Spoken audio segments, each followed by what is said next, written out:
जो भी होगा, सीबीआई एक टेक्निकल इशू है, इस पे अगला स्टेप उठाएगी, वो हाई कोर्ट में जाते हैं या क्या होता है।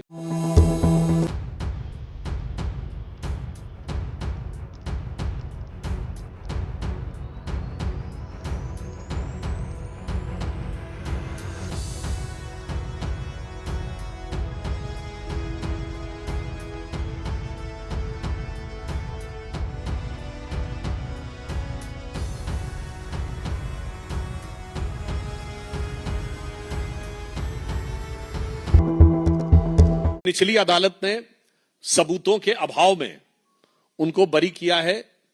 यह तकनीकी विषय है, क्योंकि यह बात भी सही है कि सैकड़ों की संख्या में सिम कार्ड और फोन सबूत के रूप में नष्ट किए गए थे। अब वो किस भाव से वो सबूत नष्ट किए गए थे, उस कारण से सबूतों का क्या अभाव उत्पन्न हुआ है, इस विषय को लेकर जो भी होगा, सीबीआई एक टेक्निकल इशू है, इस पे अगला स्टेप उठाएगी, वो हाई कोर्ट में जाते हैं या क्या होता है। जहां तक पार्टी का संदर्भ है, इस पूरे डिटेल के आने के बाद वह इस पर स्ट्रक्चर्ड रिप्लाई देगी। और यह भी बात विचारणीय है कि यदि सबूत बिल्कुल नहीं थे तो कोर्ट ने चार्जेस फ्रेम करने की परमिशन कैसे दी। If the entire charges were baseless, then the charges was framed. So इसमें there are certain technical issues, and after studying the judgment in depth, party will give a structured reply. Arvind Kejriwal ji यदि राजनीतिक आरोप लगा रहे हैं तो वो भारत के राजनीतिक इतिहास के बहुत अभूतपूर्व लोगों में से एक हैं।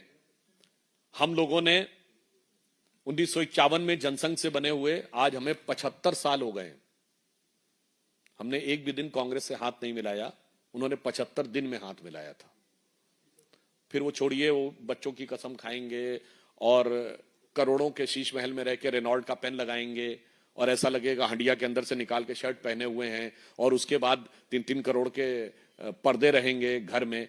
वो सारी बातें अपनी जगह हैं, परंतु जहां तक इसकी बात है तो देश की जनता ने, और वो भारत के इतिहास के ऐसे इकलौते नेता रहे हैं जो सर्वोच्च न्यायालय में आरोप लगाने के बाद माफी मांग चुके हैं। और माफी एक नहीं, अनेक नेताओं से, हमारे नितिन गडकरी जी से, स्वर्गीय अरुण जेटली जी से, कपिल सिब्बल जी से और शायद मनीष तिवारी जी से भी वो माफिया मांग चुके हैं। कई लोगों से माफी मांग चुके हैं। तो मुझे लगता है राजनीतिक आधार पर दिल्ली की जनता उनको राजनीति का उत्तर दे चुकी है।